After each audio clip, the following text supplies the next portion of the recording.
Now that we're familiar with our previous digital forensics identification phase, now we're going to look at things like our collection process and what that entails. And now there's different tool sets and different imaging software that's available to us. But where do things kind of start? What's that collection process look like?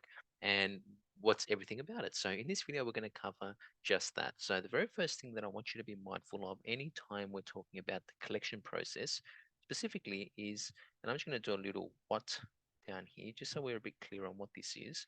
There's two things that we need to be mindful of. One is our chain of custody. So I'm going to put chain of custody. And if you've ever been involved in a digital forensics examination or a case, and let's just say over here we've got a laptop, right? So there's a laptop over here and a desktop, and let's say this is a Windows machine, or it could be a Apple machine or a Windows Mac, an Apple Mac, MacBook Pro, depending on what flavor we want. And we're going to come in and we're going to do a digital forensic investigation. And that's us, a little bit happy there. We're going to come in and do our investigation, right? So where do we begin? So the very first thing that we do anytime or before we ever touch anything or do anything, there's a chain of custody that has to go on. And that chain of custody is pretty much a document that has a few things on it. And it's basically got things like the evidence. So what device we're tampering with, what I shouldn't say tamper with because we're not going to be altering anything in the document, but what evidence or what device that we're going to be investigating, right? So the evidence of the document, we're going to have things like what we actually did. We're going to have a timestamp of the time and the date, um, and then the reason for that. So it could be something like, description. And typically here you will have, what device this was. So if it's a MacBook, you'll put in MacBook Pro, and the version, like the actual, the naming convention for it, or more or so. So you have some sort of details around maybe the serial number or what information the host name is, some things like the time, the date, and then your description of what you actually did. So if we had to do investigations, so something like this, maybe like, picked up laptop from office, was powered on. And so it's a bit of an activity statement around what you're actually doing at the time of investigation or your collection process. So this document as well would be used in documentation. It could be used for your court proceeding. And it's basically just to ensure that the evidence hasn't been tampered with. It's obviously gone through the right integrity. And we're going to be talking through around that, around this whole series. So this chain of custody is just that document. Anytime we touch the evidence or anytime we go do something in terms of analyzing it, whether it's preservation, analysis, and our correct collection process as well. In this video that we're talking about collection processes, we're going to have to define what we're actually doing with that device. Now, should we go take that device and have to give it to someone? So if it's us that's going away doing some activities on there, that's, we're going to put in a timestamp that we've done some activity, what we did.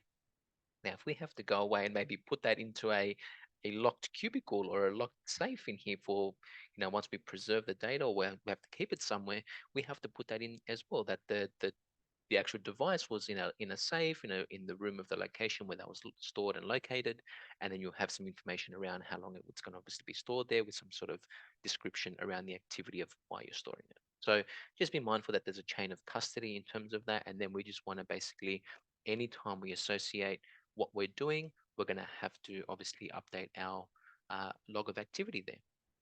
So that's the first part around our collection process. Now, the other part here is the altering of data. And this is just something that I really want to drill home, because anytime we touch evidence, we never, ever, ever, ever, ever, ever, ever, ever, and I can go on for 5 minutes saying never, ever, ever alter the original evidence. So once we have that original piece of evidence, we never want to make changes to that.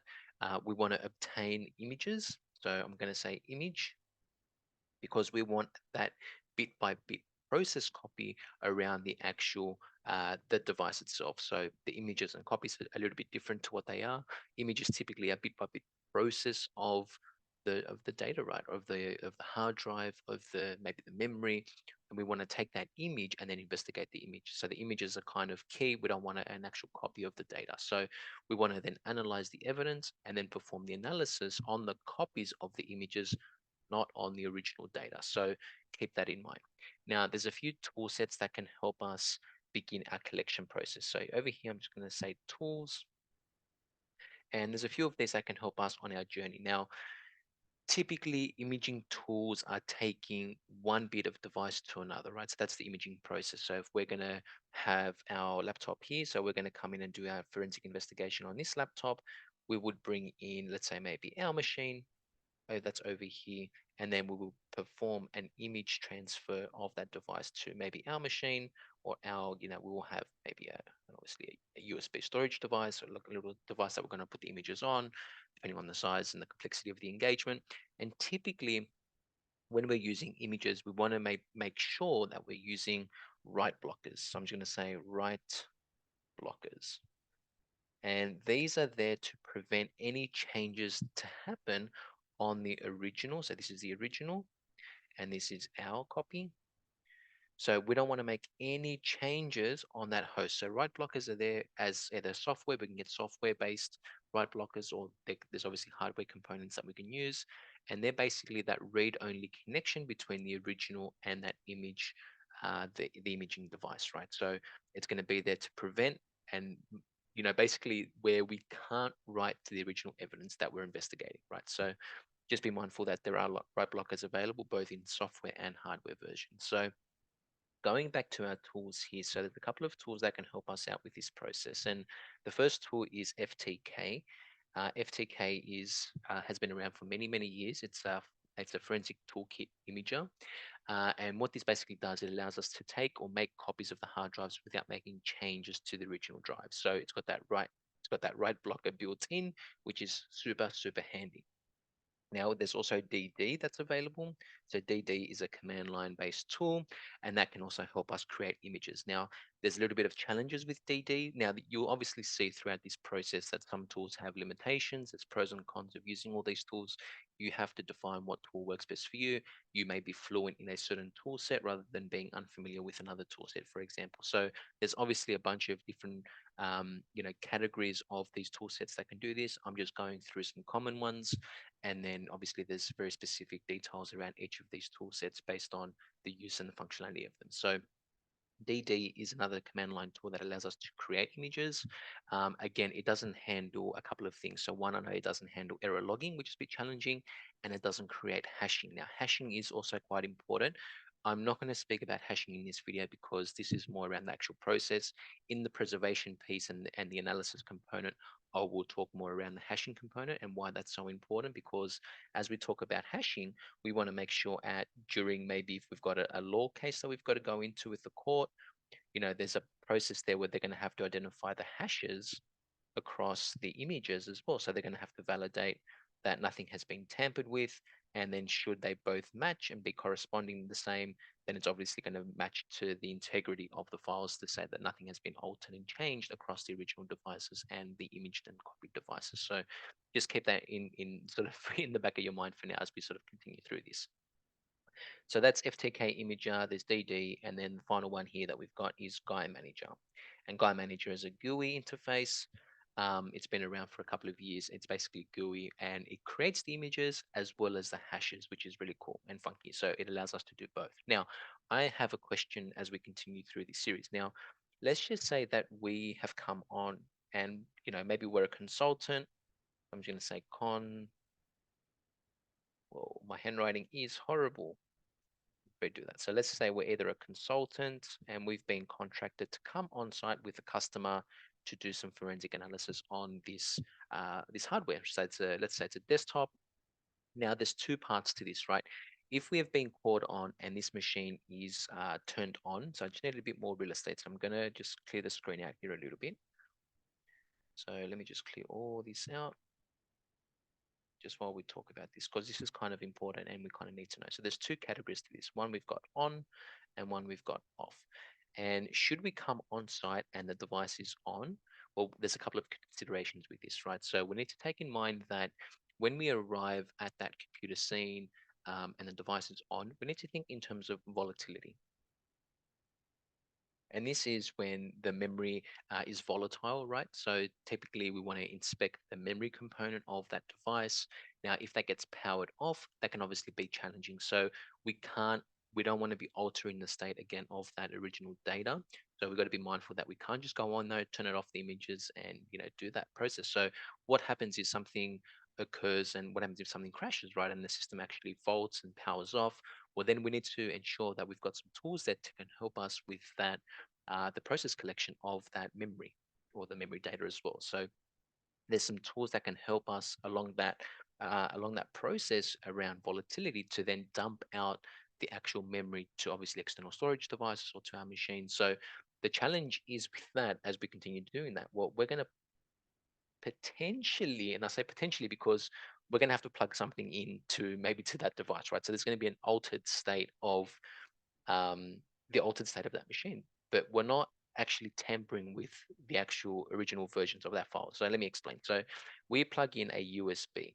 Now, a USB is going to have some sort of registry component go on. It's going to say, well, the USB typically isn't going in there and changing the alteration state of the actual device, right? It's just maybe going to create a registry entry, but it doesn't change the content of any of the data or applications on that system. So if we happen to go through a court proceeding or litigation case and we have to go through court or the court of law, they're going to have to take that into consideration both with the parties, right? So they're going to say, look, we've come on side, we had to plug in a device to make an image copy.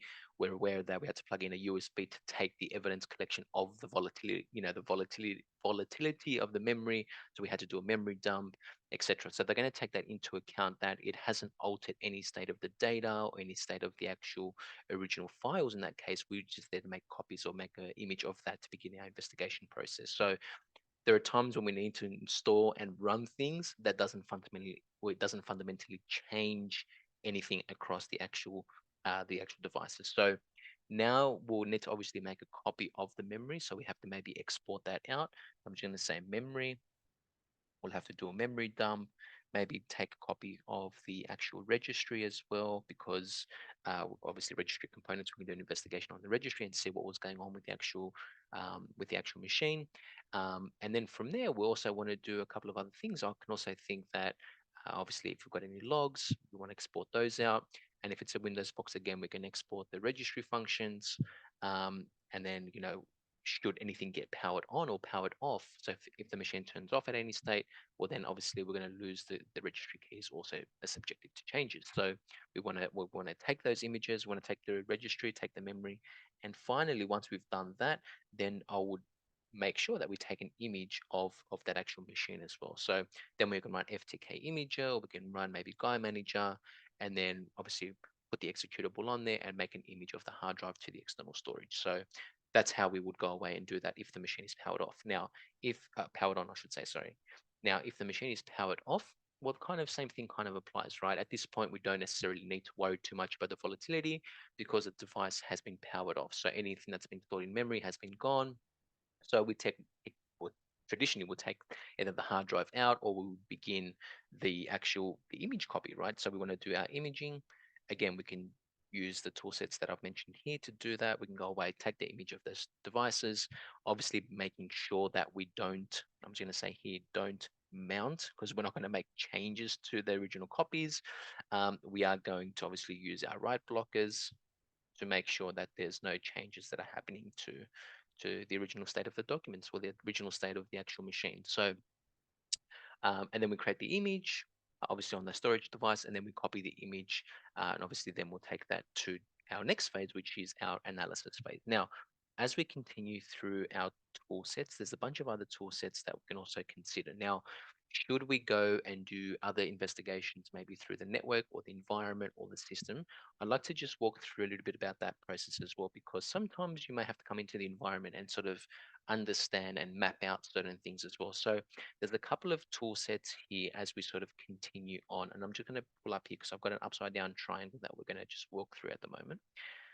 And typically the tool sets here, and I might just separate this out in between maybe Linux and I think maybe Windows and Linux, but let's just see how we go. So I think there's a couple of tool sets that I want to sort of mention. So I'm just going to write, I'm just going to say tool sets.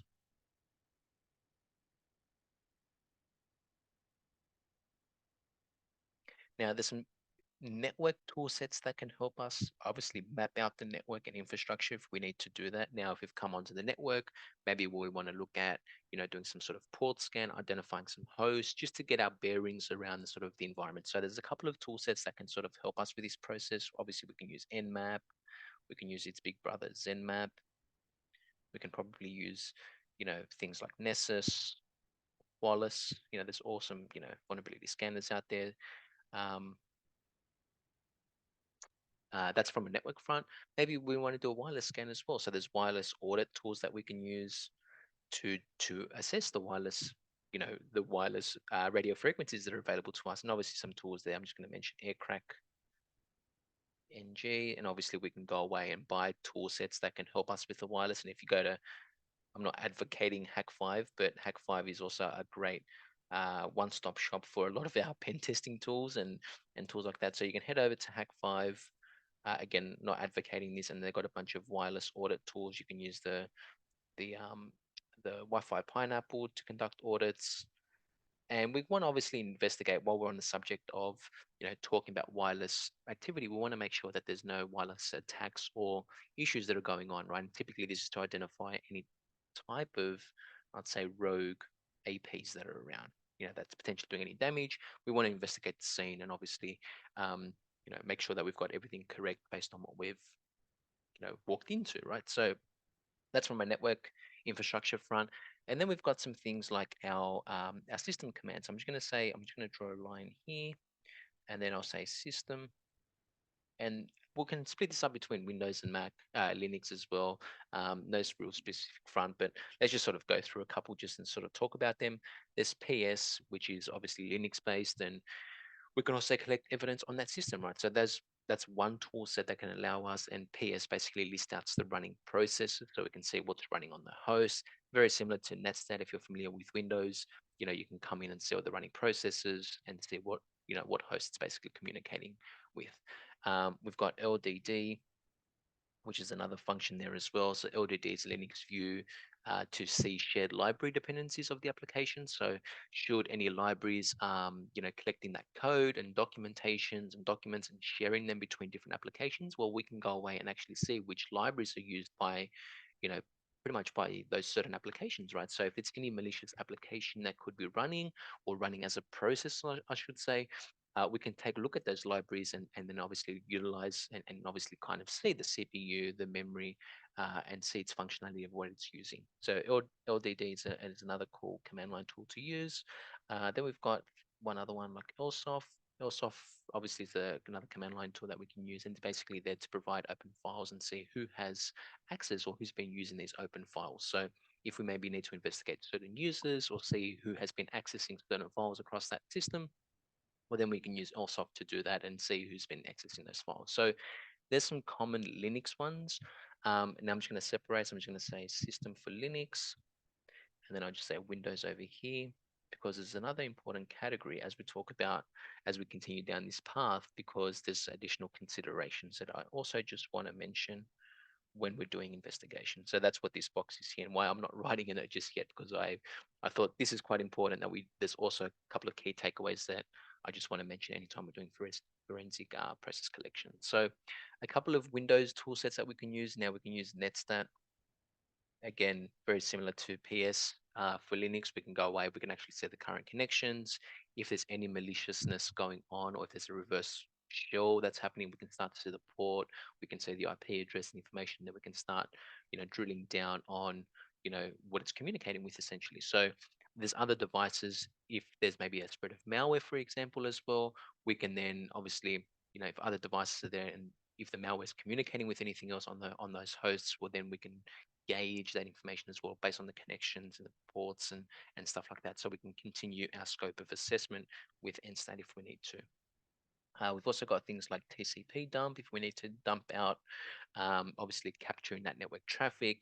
And then there's Wireshark as well. So Wireshark is a really cool tool set that can help us investigate, again, the information across the network environment. Another one here that I kind of want to mention as well is Netcat. If you're familiar with Netcat, in creating reverse shells, Netcat is an amazing raw communications tool that allows us to also transfer files without writing them to the actual hard drive as well, which is pretty cool. So if we have two machines, for example, so I'm just going to say the machine over here is our evidence machine, and then over here is us, and I'm just going to say us. And then if we use Netcat over here, well, we can actually transfer the files across using Netcat, right? So we've got those two machines. Basically, what we can use is we can set up Netcat as the listener on this side. So I'm just going to say Netcat, and then we're going to do TAC LVP, which can be our listener, and then we can specify a port. And then we're going to have basically it listen for any commands that we run, right? So we can run commands on the evidence control. So we can go in here and just go, well, CMD, whatever, and we can run some commands, and then those commands will come across to us, which we're going to be listening on that port. So we can go NLVP, so we can listen to the port process, listen it out, and then obviously pipe that information out, and then we can send that output of the files, obviously not writing it to the hard drive. Obviously, we can send them through Netcat, obviously to our machine. So that's really cool, and obviously a way to preserve the evidence so we don't touch any of the original evidence. Now, some considerations when we talk about our forensic process collection. So first thing is be mindful of your surroundings. So I'm just going to say mindful of surroundings. Uh, it's really easy to lose track or forget things when you're in an investigation. So when I say be mindful of your surroundings, if you're going on site, maybe to a location, just I would say, do a couple of things. I would, take some photos because these things can help you remember what was at the time of, when you got there, for example. So maybe there's certain people there. Maybe there's a window that you can make something of, or maybe there's a glass door that you don't remember what was happening. So if it was a physical break-in of such, you can start to sort of put pieces together. So just be mindful that there's a lot of things that are happening during that process. So be mindful that you're just keeping an audit trail of pretty much everything that's going on. Just so if anyone asks any questions, you come there prepared with obviously your factual and your data, that everything was the way you kind of want to present it. So making sure that you take adequate photos, what did the scene look like? Obviously, we're not going there, to on any other terms of maliciousness, but you need to be mindful that just take photos of people around you, of actually the actual scene itself. So if there's a desk, then we want to take photos of the desk. Maybe there's files and documents on there that could be used for anything that we need to use it for. And that's just the way it's been at that state of time when you walked in. So we want to keep that audit trail, the activity log, again, with our chain of custody. The other thing is maybe we've got an activity log of who shows up and what were people maybe doing. So I'm just going to say here, the who and what, because sometimes if a certain person was at that site at that particular time, then we can also have them, if we need to investigate them or interview them for part of our questioning, then we know that they were there during that time. So basically, who showed up, what were people doing at that time, the things that are connected to that actual specific site. And then it obviously helps us gauge questions should anything arise at any of those times as well. So the other thing there that I want to mention as well is be meticulous with your labeling. Do label things correctly, do label things adequately, and keep an inventory of the assets. Now, should you be collecting anything, make sure you keep a timestamp, obviously date, time, and then it's good to also put a bit of a signature to it as well. So if you're taking something off site or off a location, so you've gone into a customer site, let's say that that's the customer's HQ site, and then you've gone there to take these things off. Now, should that process already been taken care of? But now if you're a consultant and you're coming in, make sure you've got that chain of custody with you as well, because you want to label you starting that investigation process, right? So you're going to have your chain of custody here. So I'm going to say chain of custody. Um, that didn't look nice. I didn't think that one through, did I? So chain of custody, I'm just going to remove that just so no one thinks I mean anything else. But the chain of custody is there to obviously supply our evidence, right? So if anything does go wrong, where maybe you've got the CEO of the organization that comes in and says, no, no, no, I never gave him the laptop. He came in or she came in and took something out. Well, then you've got obviously an audit trail that, yes, it was authorized. There's a signature there. People signed off on it. you're taking your meticulous time there to label, to have your inventory accurate, your chain of custody and evidence collection very, very detailed and very defined, right? So anything could go wrong. Make sure that's very meticulous as you continue doing that process. So I hope you've enjoyed this video. There's quite a bit that we've covered here. There's more that we're going to cover in the next few videos around preservation, analysis, and obviously doing your debriefs at the end of this process. So I hope you've enjoyed this video. If there's any other questions that you have around the actual collection process, please let me know. And I hope you've enjoyed this session. Bye for now.